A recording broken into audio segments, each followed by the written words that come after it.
Hello ladies and gentlemen, welcome to my ranking of almost all the DCEU movies. Now, I say almost because at the time of recording, I only got HBO Max a few weeks ago, and of course, just before that is when they decided to take Wonder Woman 84 off the platform. So as of right now, I have yet to actually see that one, but I wanted to ensure that this video would come out before the Snyder Cut next week, so I could place it in there. So, we will be ranking 8 out of the 9 DC Extended Universe movies. Now, if you don't know how I rank based on what I'm most likely to rewatch, and click on when looking for something to watch. So, let's get to it. Starting at the very bottom of the list at number 8, we have Birds of Prey and the Fantabulous Emancipation of Harley Quinn. This movie was just... what can I say? I mean, they screwed up Black Mass so bad it might be the only tarnish on Ewan McGregor's flawless film record. I found the majority of the cast just generally annoying, and the jokes in this movie just really hurt me inside. The only positive thing I can really say is hyena funny. Moving up, this one may come as a surprise, and I'm prepared for all of the hate. At number 7, we have Man of Steel. Now wait before you go and jump on me and telling me Man of Steel should be at the top of this list. I'm not saying this is a bad movie. I personally think it is one of the best big screen adaptations of Superman, but in terms of rewatchability, there's really nothing to rewatch. There's nothing flashy, there's nothing super memorable. Even the final battle is just a gray city with two dudes crashing through it, no real choreography. For me, it's just hard to rewatch this one, and as much as I love it, I just find it boring to watch again. One that may not come as too much of a surprise is Wonder Woman at number 6. This movie is very, very gray. Other than a few scenes like the ball and Themyscira, there's really no color to this movie, which is understandable, don't get me wrong, it's technically a World War II movie, but in terms of rewatchability, it ranks pretty low. For me, I'm not that interested in Gal Gadot's Wonder Woman. I think she looks the part, but in terms of what I define to be a good Wonder Woman, there just isn't enough passion, and I could say the same for Superman. Both of these characters in the comics are meant to be smiling and have the cocky attitude, but ultimately they just come off as depressed, and the few scenes that they do show emotion, it's usually just like sadness or anger.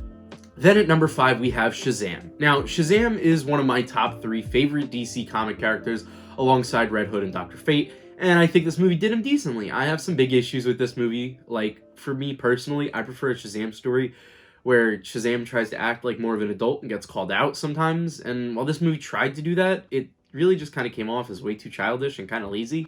The main villain isn't very entertaining, and the only reason I put this above Man of Steel is because the final battle is filled with bright-suited characters and flashy effects. You'll come to see I judge a lot of movies based on their colors and visuals, especially during their final battle. Number 4 brings another controversial listing, and that is Suicide Squad. Ultimately, this comes down to one thing, and that is the bright-colored characters. The costume work in Suicide Squad has to be my favorite out of any DC movie ever, including outside of the DCEU.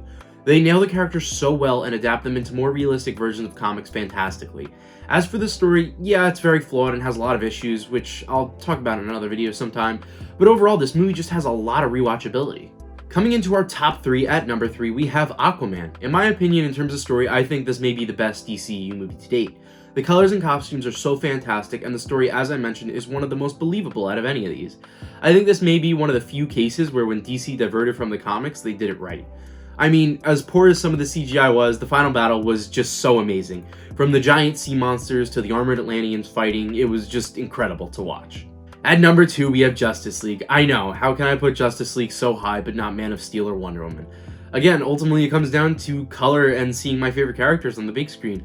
I think Flash has one of the best on-screen Flash suits we've ever seen, and Cyborg just looks absolutely phenomenal.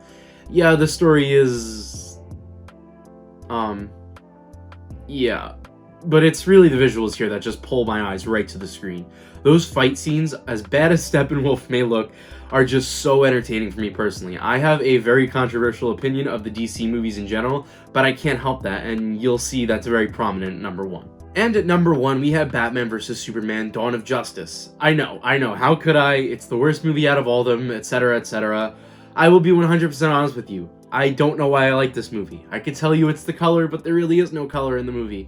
If I'm being honest, when I think about it, I hate Jesse Eisenberg's Lex Luthor, and I really don't know what it is about this movie, but I enjoy watching it a lot. I would pick this to watch over any of the other 8 movies, and yes, I say 8 because after watching the Wonder Woman 84 trailers, I imagine I'll be placing that down around 8 or 4 somewhere.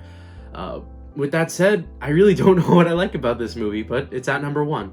But this is going to do it. This has been my ranking of the first 8 DC Extended Universe movies. Stay tuned for my review of the Snyder Cut, where I'll be placing it into this list somewhere, and if you enjoyed, be sure to like, subscribe, do whatever you can to support the channel.